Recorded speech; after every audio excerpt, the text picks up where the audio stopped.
नमस्कार, सुस्वागतम साथियों। तो आप सभी का स्वागत है आप सभी के अपने चैनल RBSC इंड्यूस क्लासेस में। तो साथियों, आज हम बात करेंगे विज्ञान की। विज्ञान में आज एक हम नया चैप्टर स्टार्ट कर रहे हैं, जो कि कौन सा है? अध्याय नंबर 19वां। यह कौन सा है? जैव विविधता एवं इसका संरक्षण। ये बहुत ही ऐसे कहे तो बहुत ही सिंपल चैप्टर है, लेकिन इसमें थोड़ा याद करने का ज़्यादा रहता है। इसलिए जो है ज़्यादातर बच्चे इसमें कंफ्यूज होते हैं, इसमें को जो है वो पढ़ने का मन नहीं करता। लेकिन मैं जो है ना आपके लिए सिंपलेस्ट वे में, बेस्ट वे में पूरा चैप्टर लेके आया हूँ, जिससे जो है ना आप जो है ना आराम से इसको पढ़कर जो है याद कर सकते हो। पहले जो है ये चैप्टर आपके 6 या 4 नंबर का हुआ करता था, लेकिन अब ये चैप्टर आपके 8 नंबर का हो गया है। मतलब यह चैप्टर आपके एग्जाम के लिए बहुत ही इंपॉर्टेंट है, ठीक है। तो इसको हमें किस तरीके से पढ़ना है, कैसे पढ़ना है, वो सब जो है मैं आपको इस वीडियो में बताऊंगा। और साथ ही साथ जो है ना इस चैप्टर के नोट्स जो है इस वीडियो और इस चैप्टर के जितने वीडियोज हो गए ना, उन वीडियोज के डिस्क्रिप्शन बॉक्स में आपको मिल जाएंगे। तो आप नोट्स को भी डाउनलोड करके जो है अपनी पढ़ाई कर सकते हो, ठीक है दोस्तों। तो हम बात करते हैं जैव विविधता की। देखिए दोस्तों, जैव विविधता का पूरा चैप्टर हम 3 वीडियोस में, 3 लेक्चर्स में पूरा कंप्लीट कर लेंगे, ठीक है। बहुत ही फटाफट हम अब जो है हमारा जो सिलेबस है वो कंप्लीट होगा और फटाफट हम मॉडल पेपर पर आ जाएंगे, ठीक है। तो हम बात करते हैं जैव विविधता की। किसकी? जैव विविधता। अब जैव विविधता है क्या, पहले इस शब्द को ही समझते हैं। जैव विविधता, देखिए दोस्तों, जैव विविधता को हम समझे ना, तो जैव विविधता जो है वो 2 शब्दों से मिलकर बना हुआ है। पहला शब्द है जैव, पहला शब्द जैव, जिसका मतलब होता है जीवन, ठीक है। क्या मतलब होता है? जीवन या जीव, ठीक है। और दूसरा मतलब है विविधता। दूसरा शब्द क्या है आपका? विविधता। विविधता का मतलब क्या होता है? भिन्नता। आप क्या मान सकते हो? भिन्नता। तो देखिए दोस्तों, क्या यहाँ से बन गया? जैव प्लस विविधता से जो है आपका क्या बन गया? जीव में भिन्नता। मतलब इस जैव विविधता का सिंपल सा मतलब, साधारण मतलब यह है कि इस पृथ्वी पर, इस पूरे जो पृथ्वी है ना, इस पृथ्वी में पाए जाने वाले सभी जो जीव है ना, उसमें भिन्नता, ठीक है। तो जैव विविधता का सिंपल सा यही मतलब होता है कि पृथ्वी पर पाए जाने वाले सभी जीवों में विभिन्नता, जो भिन्नता है वो क्या क्या है, क्या है भिन्नता, उसे हम जैव विविधता कहते हैं। जैसे कि जैव विविधता आपको कई जो है आपको मतलब अपने डेली लाइफ में भी कई देखने को मिलती है। जैसे कि हम फसलों की बात करें तो अलग अलग फसलें होती है, जैसे कि गेहूं की फसल होगी, मक्के की, बाजरे की, साथ साथ हम जो है चने की फसल की बात करें, मतलब अलग अलग तरह की जो है आपको विभिन्नता देखने को मिलती है। जैसे कि हम प्राणी जगत की बात कर ले तो प्राणी जगत में जैसे कि कोई तो जो है इंसान हो गए, ठीक है। अब इंसान में भी अलग अलग होते हैं, कोई तो लड़के होते हैं, कोई आदमी होते हैं, कोई लेडीज होती है, कोई बच्चियां होती है, बूढ़े होते हैं, ठीक है। तो अलग अलग जो है इनमें विभिन्नता होती है, ठीक है। और प्राणी जगत की बात करें, जैसे कि कोई मनुष्य हो गए, कोई जो है आपके बंदर हो गए, कुत्ते हो गए, हाथी हो गए, घोड़े हो गए, ये सभी क्या विभिन्नता है। तो इन विभिन्नताओं को जो है हम इस चैप्टर जैव विविधता में पढ़ने वाले हैं, ठीक है। तो जैव विविधता को जो है ना सिंपलेस्ट वे में किस तरीके से पढ़ना, अब हम स्टार्ट करते हैं। मैं एक एक आपको जो है, आप यदि नोट्स डाउनलोड नहीं करना चाहते तब भी जो मैं आपको यहाँ पर बोर्ड पर लिखवा के जो है वो समझाने वाला हूँ, ठीक है दोस्तों। तो चलिए दोस्तों, अब हम स्टार्ट करते हैं। तो चलिए दोस्तों, अब हम एक एक पॉइंट को अच्छे से समझते हैं और साथ साथ उनको याद करते भी जाते हैं। देखिए, सबसे पहले हम समझते हैं कि जैव विविधता एक्चुअल में क्या है, इसकी परिभाषा हम समझते हैं। तो जैव विविधता, जैसे कि मैंने आपको बताया कि 2 शब्दों से मिलकर बना है, जैव और विविधता। जैव का मतलब होता है जीवन, जीवधारी, और विविधता का मतलब होता है उसमें पाई जाने वाली विभिन्नता, ठीक है। तो जैव विविधता की परिभाषा क्या बनती है?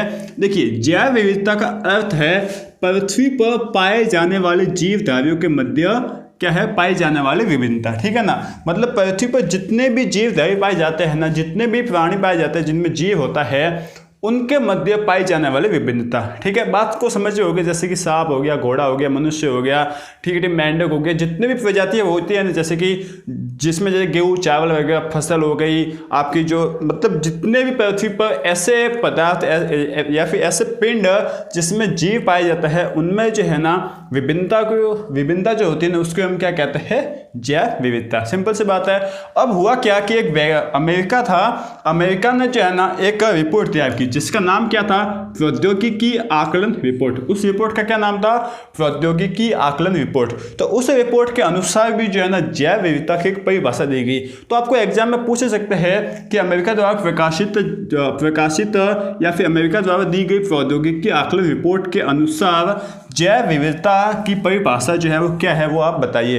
तो आपको जो है क्या लिखना है, देखिए आप लिखोगे जीव जंतुओं में पाई जाने वाली विभिन्नता। ठीक है, क्या लिखोगे, जीव जंतुओं में पाई जाने वाली विभिन्नता, विषमता तथा पारिस्थितिकीय जटिलता ही जैव विविधता कहलाती है। क्या है, जीव जंतुओं के मध्य पाई जाने वाले विभिन्नता, विषमता तथा पारिस्थितिकी जटिलता जो है ना वही आपकी क्या कहलाती है, जैव विविधता कहलाती है। इसको जो है ना थोड़े अच्छे रूप में, अच्छे मतलब स्टैंडर्ड फॉर्मेट में लिखा है यूएस अमेरिका वालों ने। ठीक है, तो आपको कभी पूछ ले तो आप ये भी लिख सकते हो यदि पूछे तो, बाकी तो जो है आपको जैव विविधता की परिभाषा यही लिखनी है। ठीक है, तो ये तो हो गया आपका जैव विविधता।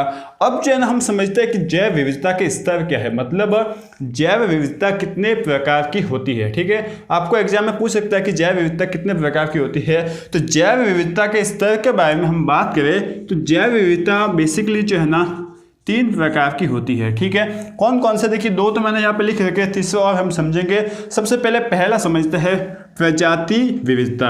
अब ये प्रजाति विविधता क्या होती है इसको हम समझते हैं। देखिए प्रजाति विविधता समझने से पहले हम ये समझ लेते हैं कि प्रजाति आखिरकार होती क्या है। प्रजाति को तो समझना चाहिए ना। तो देखिए दोस्तों, प्रजाति मैं आपको समझाता हूँ कैसे होगा। जैसे कि आप जो है ना अपना गांव ले लीजिए, आप जहाँ रहते हो उस गांव को ले लीजिए। अब उस गांव में देखिए बहुत सारे जो है क्या होंगे, जीव होंगे। ठीक है, बहुत सारे, जैसे घोड़ा हो गया, बैल हो गई, उसके बाद हाथी, मतलब जितने भी प्रकार के क्या होंगे, जीव होगी। अब ऐसे जीव ना जिनके जो है ना लक्षण एक जैसे है, मतलब जो दिखने में जो है वो एक जैसे है। जैसे कि जीवन में तो आप भी आते हो, तो आप मनुष्य हो। ठीक है, तो आप जो है ना ऐसे जीव जैसे कि मनुष्य हो गए, तो वो जो है सब एक जैसे दिखते हैं और साथ ही साथ जो है ना उनमें जो है प्रजनन करने की क्षमता भी होती है। मतलब उनमें एक पीढ़ी से दूसरी पीढ़ी तक चलता रहता है। जैसे कि देखिए आपको बोला क्या है कि जीवों का एक ऐसा समूह जिसके सदस्य दिखने में एक जैसे होते हैं। ठीक है, तो आपने अपने गांव में देखा कि बहुत सारे, जैसे कि घोड़े भी बहुत सारे हैं तो घोड़ा एक प्रजाति होगी, हाथी भी बहुत सारे हो तो हाथी एक प्रजाति होगी, मनुष्य भी बहुत सारे हो तो मनुष्य क्या हो गया, एक प्रजाति होगी। ठीक है, साथ ही साथ कुत्ते भी एक प्रजाति होगी, बिल्ली भी एक प्रजाति होगी। तो बात समझ में आ रही है ना। ऐसे सदस्य जिनके जो देखने में एक जैसे होते हैं तथा प्राकृतिक परिवेश में प्रजनन का संतान तथा वो जो है ना एक जैसे सदस्य जो है ना वो आपस में जो है वो संतान पैदा करने की क्षमता रखते हैं। ठीक है, तो मनुष्य जो है वो उसमें भी पीढ़ी दर पीढ़ी चलता जाता है। पीढ़ी दर पीढ़ी क्यों होता है, क्योंकि उनमें संतान पैदा करने की क्षमता होती है। कुत्ते हो गए, बिल्ली हो गए, उन सभी में जो है वो संतान पैदा करने की जो है वो क्षमता होती है। तो प्रजाति आपको समझ में आती है ना। देखिए जीव अलग चीज है, जीव में तो हम सब लोग आते हैं, लेकिन प्रजाति क्या होगी, आपको बोल लिया कि कुत्तों की प्रजाति, मतलब उसमें सिर्फ कुत्ते ही आएंगे। आपको बोल लिया कि बिल्लियों की प्रजाति, तो उसमें सिर्फ बिल्ली ही आएंगी। आपको बोल लिया घोड़ों की प्रजाति, तो उसमें सिर्फ घोड़े आएंगे। आपको बोल लिया मनुष्यों की प्रजाति, तो उसमें सिर्फ मनुष्य ही आएंगे। ठीक है, तो आपको जो प्रजाति क्या होती है वो समझ में आ गई होगी। अब प्रजाति में विविधता, प्रजाति विविधता, तो इन प्रजातियों के मध्य देखिए आपको यहाँ पर डेफिनेशन क्या देखी है कि किसी क्षेत्र विशेष में पाए जाने वाले जीवों की विभिन्न प्रजातियों की कुल संख्या उस क्षेत्र की प्रजाति विविधता कहलाती है। ठीक है, अब इसको आप समझते हैं। देखिए ये आपका एक गांव है। ठीक है, ये क्या है, आपका एक गांव। इस गांव में जो है देखिए कुत्ते भी है जिसको मैं डी से दर्शाता हूँ, आपके घोड़े भी है जिसे ऐसे से दर्शाता हूँ, बिल्ली भी है जिसे कैट से दर्शाता हूँ, आपके मनुष्य भी है जिसको मैं मान लो एम से दर्शा देता हूँ। ठीक है, साथ साथ जो है ना बहुत सारे है, जैसे कि ई ले लिया, आपका ए ले लिया, बहुत सारे जो है क्या है, ये आपका पूरा टोटल ये सभी जीव हो गए। ठीक है, इसमें से जो है ना डी जो है एक क्या है, प्रजाति। ठीक है, डी एक क्या है, प्रजाति। इसी तरीके से एच भी क्या है, एक प्रजाति, मतलब कुत्तों की एक प्रजाति है, घोड़े भी एक प्रजाति है, बिल्ली भी एक प्रजाति है, मनुष्य भी एक प्रजाति है, हाथी भी एक प्रजाति है। ठीक है, इसी तरीके से सभी जो है क्या है, एक प्रजाति है। तो प्रजाति तो आपको समझ में आ गया। अब प्रजाति में विविधता, प्रजाति विविधता क्या है कि देखिए इस क्षेत्र में कितने पाए जाते हैं, मतलब कितने जीव पाए जाते हैं। मान लो 6 जीव है, ठीक है ना, 6 तरीके के जीव है और इसमें प्रजाति कितनी है, 6 हो गई ना प्रजाति। ठीक है ना, तो यहाँ पर जो है ना प्रजाति विविधता क्या हो गई कि इन जीवों में, ये सभी जीव है ना, इनमें पाई जाने वाली विविधता, जैसे कि आपको गांव में कुत्ते भी है, बिल्ली भी है, घोड़ा भी है, तो इन सभी में ये विविधता हो गई ना, इसलिए इसे हम क्या कहते हैं, प्रजाति विविधता। बात को जो है प्रैक्टिकल तरीके से समझोगे तो समझ में आएगी। ठीक है, तो प्रजाति समझ में आ गया कि जिसके ऐसे जीव जो दिखने में एक जैसे हो, तथा जो आपस में प्रकृति के साथ परिवेश के साथ जो है ना प्रजनन करने की क्षमता रखते हो। और प्रजाति विविधता क्या होती है कि किसी क्षेत्र विशेष में जीवों में पाई जाने वाली विभिन्नता। ठीक है, देखिए जीवों की कुल प्रजातियों, देखिए जीवों की विभिन्न प्रजातियों की कुल संख्या, ठीक है ना, जीवों में जो है विभिन्न प्रजातियां होंगी उनकी कुल संख्या, बात को जो है आप समझ रहे होंगे। तो ये हो गया आपकी प्रजाति विविधता। ठीक है, अब हम आगे बढ़ते हैं। ये आपका पहला स्तर हो गया कि प्रजाति विविधता होती क्या है। अब समझते हैं आनुवंशिक विविधता। अब देखिए दोस्तों, इस बात को हम समझते हैं कि प्रजाति तो आपने समझ लिया, जैसे कि कुत्ते एक प्रजाति है, ठीक है, आपकी बिल्ली एक प्रजाति है, ये भी समझ लिया। आपके मनुष्य क्या है, एक प्रजाति है, ठीक है, घोड़े एक प्रजाति है, यह भी जो है आपने समझ लिया। अब आनुवंशिक विविधता को हम समझते हैं। प्रजाति विविधता तो समझ लिया, आनुवंशिक विविधता ऐसा समझे आप जैसे कि मनुष्य क्या है, एक प्रजाति है, ठीक है, तो इन प्रजातियों में भी विविधता पाई जाती है। प्रजातियों में विविधता मतलब जैसे प्रजाति, जैसे कि मनुष्य एक प्रजाति है। अब मनुष्य मतलब बहुत सब लोग आ गए ना भाई, आपके क्या जैसे कि नर भी आ गई, जैसे कि आप आदमी भी आ गई, औरत भी आ गई, बच्चे भी आ गए, ठीक है, मतलब आपका बालक भी आ गया, बालिका भी आ गई, बुढ़े भी आ गए, बुढ़िया भी आ गई, ठीक है। तो बहुत सारे जो है वो आनुवंशिक विविधता होती है, ठीक है। जैसे कि और भी आनुवंशिक विविधता की मैं आपको बोलूँ कि जैसे कि एक जैसे प्रजाति की जैसे कि 3-4 आदमी आपके पास खड़े हैं, तो फिक्स थोड़ी ना है कि वो आदमी सभी एक जैसे ही होंगे। आदमी की शक्ल अलग अलग होगी, कुछ सांवले होंगे, कुछ ज़्यादा ही गोरे होंगे, कुछ थोड़े काले होंगे, कुछ के बाल सफ़ेद होंगे, कुछ के बाल काले होंगे, कुछ के जो है वो थोड़े बहुत जो है ग्रे कलर के होंगे। तो ये सब क्या है, विविधता है, और ये विविधता ही जो है क्या कहलाती है, आनुवंशिक विविधता। ठीक है, अब आनुवंशिक विविधता जो है ना वो एक प्रजाति में ही पाई जाती है, जीवों में पाई नहीं जाती, प्रजाति में ही पाई जाती है। जैसे कि जीव बहुत सारे होते हैं, उन जीवों से आपने एक चुना प्रजाति, जैसे कि मनुष्य। अब इन मनुष्य में जीन के कारण जो है ना आनुवंशिक विविधता होती है। देखिए इसकी परिभाषा में समझते हैं कि एक ही प्रजाति के, देखिए एक ही प्रजाति, ठीक है, एक ही प्रजाति के विभिन्न सदस्यों के बीच आनुवंशिक इकाई जीन के कारण। ठीक है, देखिए दोस्तों जीन के कारण, जैसे कि आप याद करो, आपके घर वाले आपको खूब बहुत से लोग आपको कहते होंगे कि आप तो जो है मतलब तू तो जो है अपने पापा के जैसा दिखता है, या मम्मी के जैसा दिखता है, या फिर अपने दादा के जैसा दिखता है। तो ये क्यों होता है, क्योंकि जीन जो है ना एक पीढ़ी से दूसरी पीढ़ी में ट्रांसफर होते रहते हैं, और उन जीन के कारण जो है ना हमें उनके जैसी शक्ल मिलती है। ठीक है, इसीलिए जो है ना यहाँ पे आया हुआ है कि आनुवंशिक इकाई जीन के कारण पाई जाने वाली विभिन्नता आनुवंशिक विविधता कहलाती है।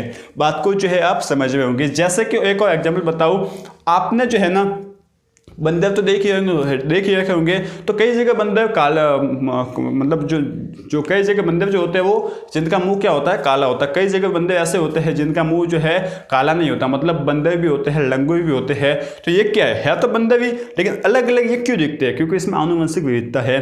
जैसे कि हम भालू की बात करें तो जनरली जो है ना जो मतलब स्थलीय इलाका होता है ना, वहाँ पर जो है भालू कैसे होते हैं, काले कलर जैसे, और उनकी खाल जो है ना मतलब ज़्यादा जाड़ी नहीं होती, मोटी नहीं होती है। लेकिन जो बर्फ़ों में पाए जाते हैं, हिमालयों में पाए जाते हैं, जो पाए जाने वाले जो भालू होते हैं ना वो कैसे होते हैं, एकदम सफ़ेद कलर के सफ़ेद भालू होते हैं, और साथ साथ उनमें जो है त्वचा जो है ना चमड़ी बहुत ही जाड़ी होती है। तो ये क्या है, विभिन्नता ही तो है। और ये विभिन्नता किससे आती है, विविधता किससे आती है, आनुवंशिक जीन के कारण। ठीक है, तो आनुवंशिक विविधता को जो है आप समझ गए होंगे, आनुवंशिक विविधता होता क्या है, बाकी यह आपको याद करना है।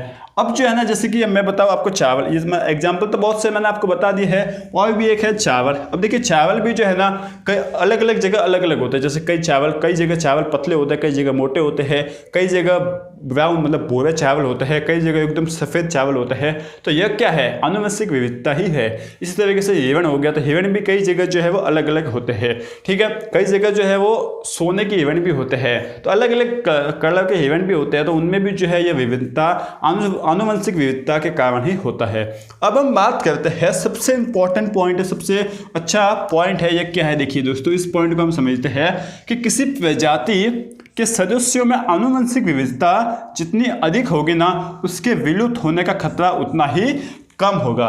क्या बोल रखा है कि कोई भी एक प्रजाति है तो उस प्रजाति में आनुवंशिक विविधता जितनी अधिक होगी ना, उस प्रजाति के विलुप्त होने का खतरा उतना ही कम होगा। अब ये कैसे, किस तरीके से इसको बोला गया है, इसका मतलब क्या है, देखिए मैं समझाता हूँ। भालू ही हम एग्जाम्पल में लेते हैं। भालू, देखिए भालू दो तरीके के होते हैं, एक तो होता है काला भालू, एक तो होता है काला भालू, ठीक है ना, और दूसरा भालू कौन सा होता है, सफ़ेद। दो भालू होते हैं, सफ़ेद भालू, ठीक है। अब जो है ना, जो स्थलीय इलाकों, काला भालू जो है कहाँ पाया जाता है, स्थलीय इलाकों में, ठीक है, और यह सफ़ेद भालू कहाँ पाया जाता है, बर्फीले इलाकों में, ठीक है। यह जो है बात आपको समझ में आती है। अब भालू तो एक ही होता है, लेकिन इनमें जो है ये क्या पाई गई विभिन्नता, कौन सी, आनुवंशिक विविधता पाई गई। अब यदि स्थलीय इलाकों में जो है ना गर्मी क्या होती है, ज़्यादा होती है, गर्मी क्या होती है, गर्मी ज़्यादा होती है। जैसे कि आप ले लो मरुस्थल, तो वहाँ पे गर्मी कितनी ज़्यादा होती है, लगभग मान लो कि 40 डिग्री सेंटीग्रेड होता है। और बर्फीले इलाकों में जो है ना ठंड ज़्यादा होती है, क्या होती है, ठंड ज़्यादा होती है, ठीक है ना। अब ठंड ज़्यादा, जैसे कि उनमें कई जगह तापमान तो जो है वो -10 तक चला जाता है, हम ले लेते हैं नॉर्मली -10 डिग्री टेम्परेचर। अब होगा क्या कि यदि इन पहाड़ों में विभिन्नता नहीं होगी, मान लो कि ये सफ़ेद भालू नहीं होता, यहाँ पर जो है ना सफ़ेद भालू होता ही नहीं, तो होता क्या कि ये काला भालू है ना वो स्थलीय इलाकों में भी पाया जाता और काला भालू बर्फीले इलाकों में भी पाया जाता। लेकिन यदि काला भालू जो है ना बर्फीले इलाकों में चला जाता ना, तो काला भालू वहाँ पर रह नहीं सकता था। इतनी ठंड को जो है ना काला भालू जो है वो सहन ही नहीं कर सकता और जो है ना काला भालू मर जाता, ठीक है। मतलब अगर बर्फीले इलाकों में ये काले भालू होते ना, तो उनकी प्रजाति ही नष्ट हो जाती, ठीक है। इसी तरीके से यदि हम सफ़ेद भालू को यहाँ पर यदि स्थलीय इलाकों में लेके आ जाए ना, तो सफ़ेद भालू जो है ना उसकी चमड़ी इतनी मोटी होती है, इतनी जाड़ी होती है कि यह गर्मीले इलाकों में रह ही नहीं सकता। गर्मीले इलाकों में यह अपना पालन पोषण नहीं कर सकता और जो है ना ये सफ़ेद भालू जो स्थलीय इलाके हैं वहाँ पर मर जाते। इसका साफ कहने का मतलब क्या हो गया कि जो है ना अलग अलग इलाकों में अलग अलग जो है ना प्रजातियाँ, जो प्रजाति होती हैं उनमें विभिन्नता पाई जाती है। अब यदि ये विविधता होती नहीं ना, तो होता क्या कि इन दोनों में से कोई भी एक प्रजाति जो है ना नष्ट हो जाती, कोई भी एक जो है ना भालू वाला ये नष्ट हो जाता, ठीक है। मान लो ये हो गया नष्ट, तो ये देखिए दो प्रजाति थी, अब तो एक ही बची ना, पहले दो थी, अब कितनी बची, एक। तो यहाँ पर हुआ क्या कि प्रजाति क्या हुई, नष्ट तो हो गई है ना। अब यदि इनमें विभिन्नता ज़्यादा है, इसका मतलब उन भालुओं के जीने की जो संभावना वो ज़्यादा हो गई, ठीक है ना। अब विभिन्नता ज़्यादा थी इसलिए तो जीने की संभावना ज़्यादा हुई है ना। इसलिए हम कहते हैं कि यदि आनुवंशिक विविधता जितनी ज़्यादा होगी ना किसी प्रजाति में, तो उसके जो है ना विलुप्त होने का खतरा ही कम होगा, ठीक है। इसलिए जो है ना याद रखिए कि यदि आपके आनुवंशिक विविधता जितनी ज़्यादा होगी, उस प्रजाति के विलुप्त होने का खतरा भी जो है उससे उतना ही कम होगा, ठीक है। तो यह है आपका जैव विविधता और जैव विविधता के इस तरह के दो भाग। पहला है आपका प्रजाति विविधता और दूसरा है आनुवंशिक विविधता। अब तीसरी विविधता भी हम पढ़ लेते हैं, इसके बाद हम और भी आगे इस चैप्टर में कंटिन्यूस जो है वो करते हैं। साथ ही साथ आपको जो है अच्छे से समझ में आ रहा होगा, उम्मीद है आपको जो है मजा पढ़ने में आ रहा होगा। तो अब हम जैव विविधता का तीसरा स्तर पढ़ते हैं, मतलब तीसरा प्रकार पढ़ते हैं, जो कि कौन सा है, पारिस्थितिकीय तंत्र विविधता। अब ये पारिस्थितिकीय तंत्र विविधता क्या है, इसे हम कल्पना से समझते हैं। आप कल्पना कीजिए कि आपके गांव के आसपास या फिर आप जहाँ रहते हैं उस जिले में एक बड़ा सा जंगल है, ठीक है। क्या है, बड़ा सा जंगल। यदि जंगल है तो ठीक है, नहीं तो जो है आप कल्पना कर सकते हो कि एक बड़ा सा जो है वो जंगल है, ठीक है। छोटा सा भी आप जंगल जो है वो कल्पना कर सकते हो। उस जंगल में होगा क्या, देखिए बहुत बड़े सारे क्या होंगे, पेड़ पौधे होंगे, ठीक है। पेड़ पौधे होंगे, बहुत से जो है वो बड़े बड़े पेड़ पौधे होंगे इस तरीके के, ठीक है। साथ ही साथ क्या होंगे, देखिए पेड़ पौधे मैं बना लेता हूँ, और साथ ही साथ वहाँ पे बहुत सारी घासें होगी, ठीक है। तो ये जो है हमने पेड़ पौधे बना लिए, घास बना लिए, ठीक है। ये जो है मैं आपको बता रहा हूँ कि ये क्या है, एक जंगल। यहाँ पर जो है बहुत सारी घास होगी, घास भी जो है अलग अलग होगी, कोई ऐसे लेटी हुई होंगी, कोई थोड़ी बड़ी बड़ी होगी, इस तरीके से जो है बहुत सी घासें होगी, ठीक है। साथ ही साथ वहाँ पर जो है क्या होगी, जैसे कि वहाँ पर जो है कुत्ते भी होंगे, ठीक है। उस जंगल में बिल्लियाँ भी होंगी, उस जंगल में जो है सांप भी होंगे, ठीक है। उस जंगल में जो है मान लो कि उस जंगल में आपका भालू भी रहता है, ठीक है। साथ ही साथ उस जंगल में जो है ना ऐसा मान लीजिए कि सांप के साथ साथ नेवला वगैरह सब कुछ जो है वो रहते हैं, मतलब जितने भी जीव जंतु है ना उस जंगल में रहते हैं। ठीक है, इस तरीके से जो है आप मान सकते हो। यह जो है आपने मान लिया, इतना जो है आपके दिमाग में आ रहा है। आपने क्या किया है, आपके गांव के आसपास या फिर आपके जिले में एक बड़ा सा जंगल जो है वो आपने अपने दिमाग में लाया। उस जंगल में क्या क्या होगा ये आप ये सोचिए। बड़े बड़े पेड़ पौधे होंगे, पेड़ पौधे भी अलग अलग होंगे, एक ही तरह के तो होंगे नहीं। ठीक है, साथ साथ बहुत सी घास होगी, अलग अलग प्रकार की घास होगी। ठीक है, उसमें सांप होगा, नेवला होगा, ठीक है, बिच्छू होंगे, मतलब कीट पतंगे सब कुछ होंगे। ठीक है, साथ साथ कुत्ते होंगे, बिल्ली होंगे, साथ साथ भालू होगा। ठीक है, बहुत से जो है जीव जंतु उसमें होंगे।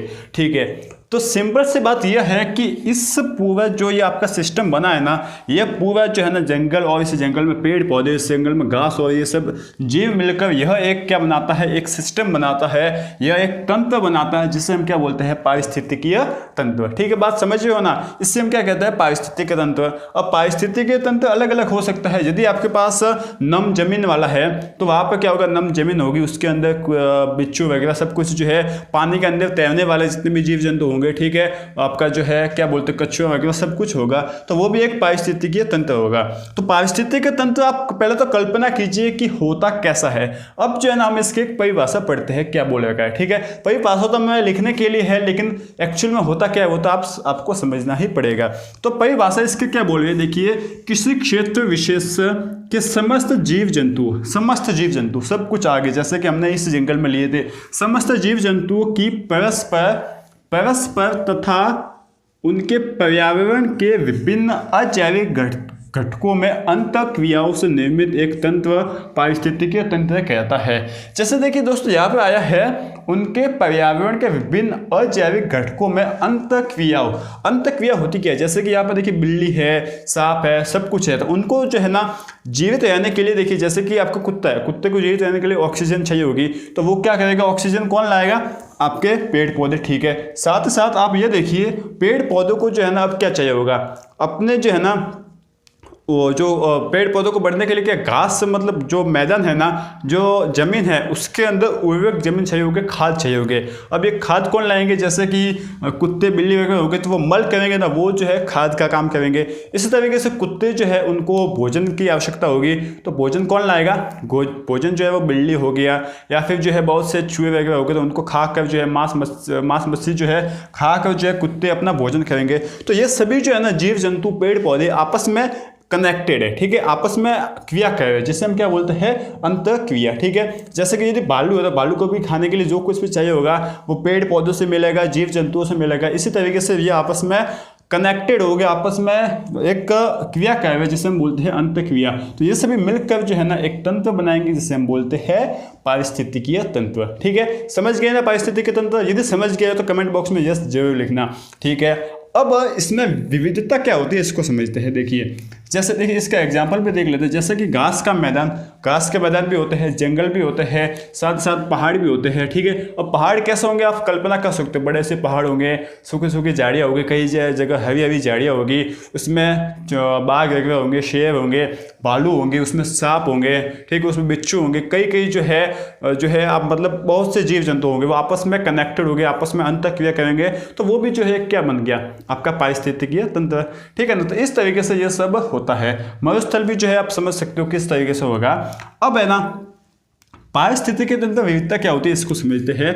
जैसे कि देखिए इन पारिस्थितिकीय तंत्रों, ठीक है, देखिए ये जो पारिस्थितिकीय तंत्र है इनकी अपनी भौगोलिक व पर्यावरणीय विशेषताएं होती है। ठीक है, सभी की अलग अलग अपनी भौगोलिक मतलब कि दिखने में कैसे है, और पर्यावरण मतलब वहाँ का जो है वातावरण कैसा है, उसकी अलग अलग विशेषता होती है। ठीक है, बात तो समझ में आती है। जैसे कि हम मान ले कि दो क्या है, जंगल है। अब एक जंगल तो रेगिस्तान में है और दूसरा जंगल जो है वो मैदानी स्थल में है। ठीक है, तो जो रेगिस्तान में जंगल है ना वो थोड़ा सूखा जंगल होगा, और जो मैदानी इलाके में जो जंगल है वो कौन सा होगा। जैसे कि हम बात करें अपने पूर्वी इलाकों की, तो वो कौन सा इलाका होगा, वो कौन सा जंगल होगा, आपका हरा भरा जंगल होगा। ठीक है ना, तो यह भी जो है वो पर्यावरण में भौगोलिक विभिन्नता तो देखी है ना, इन दोनों जंगल में है तो जंगल, लेकिन विविधता तो है ना। तो पारिस्थितिक तंत्र जो होते हैं उनमें भी विविधता तो आई ना, आपको देखिए है ना, एक तो सूखा जंगल है और एक हरा भरा जंगल है, तो दोनों अलग अलग हुए और अलग अलग होने को ही हम विविधता कहते हैं। तो आपको जो है साफ अभी से समझ में आ गया है। फिर भी हम आगे बढ़ते हैं। देखिए, जिस कारण जो है ना वहाँ पाए जाने वाले जीव जंतुओं व पौधों में विभिन्नताएं होती है। ठीक है, और यह विभिन्नता ही पारिस्थितिकी तंत्र की विविधता कहलाती है। बात को जो है आपको अच्छे से अपने दिमाग में आ गई होगी। मैंने अभी समझाया है कि जैसा वातावरण होता है ना, उस हिसाब से जीव जंतु होते हैं, जैसे उस हिसाब से प्रजाति होती है। जैसे ठंडे इलाके में भालू सफ़ेद भालू होता है, मतलब मैदानी इलाके में जो है भालू कौन सा होता है, काला भालू होता है। ठीक, उसी तरीके से दो जंगल, एक तो है हरा भरा, एक है सूखा जंगल। तो हरा भरे जंगल में जो प्रजाति होगी वो भी अलग होगी, और सूखे जंगल में जो प्रजाति होगी वो भी अलग होगी। तो इन दोनों में जो है अलग हो गया ना, विभिन्नता आ गई ना, तो इस विविधता को ही हम पारिस्थितिकीय तंत्र विविधता कहते हैं। ठीक है, तो यह है आपकी पारिस्थितिकीय तंत्र विविधता। तीनों तरह की विविधता आपने समझ ली है। ठीक है, एक तो प्रजाति विविधता, आनुवंशिकीय विविधता और पारिस्थितिकीय तंत्र विविधता। ये तीनों इंपॉर्टेंट और मोस्ट है, इन तीनों को आप अच्छे से समझिए। इसके बाद देखिए, जिसको मैं कहूँगा ना अच्छे से समझना है, वो तो आपको अच्छे से याद करना है। दूसरे टॉपिक में आप ढील देते हो तो चलेगा। ठीक है, अब हम देखते हैं वैश्विक जैव विविधता।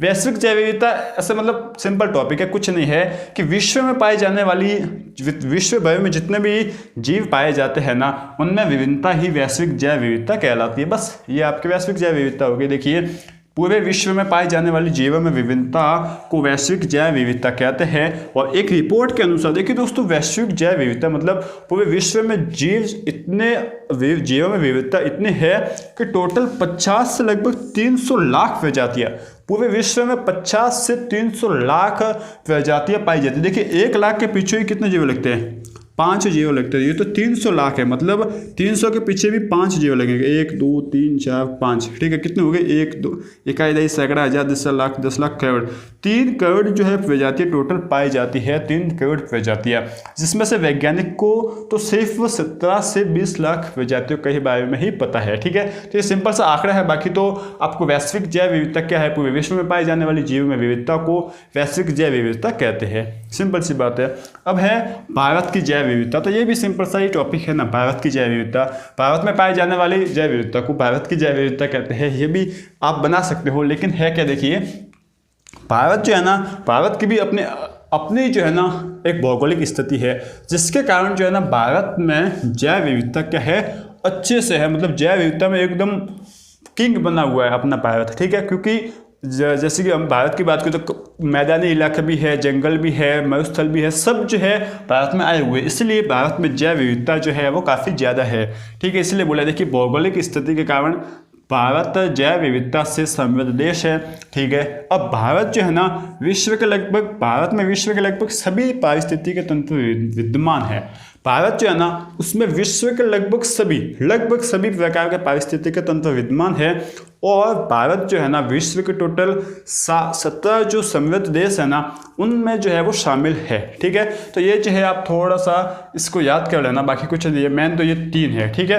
ठीक है दोस्तों, तो उम्मीद है कि आपको ये पूरा लेक्चर अच्छे से समझ में आ चुका होगा और आपको जो है ज़्यादातर टॉपिक्स यहाँ पर भी याद हो गए होंगे। अब एक बार और इस वीडियो को देख लेना और जो आपने नोट्स बनाए उसको पढ़ लेना। और यदि आपको नोट्स बनाए चाहिए तो मैंने खुद अपने हाथों से आपके लिए इस चैप्टर के नोट्स बनाए हैं, जो इस चैप्टर के सभी वीडियोज़ के डिस्क्रिप्शन बॉक्स में दिए गए हैं। आप जाकर जो है वो डाउनलोड कर सकते हो। ठीक है, तो तब तक के लिए आप पढ़ते रहिए, आगे बढ़ते रहिए और चैनल को सब्सक्राइब कीजिए और साथ ही साथ अपने दोस्तों को भी शेयर करते रहिए। ठीक है, थैंक यू।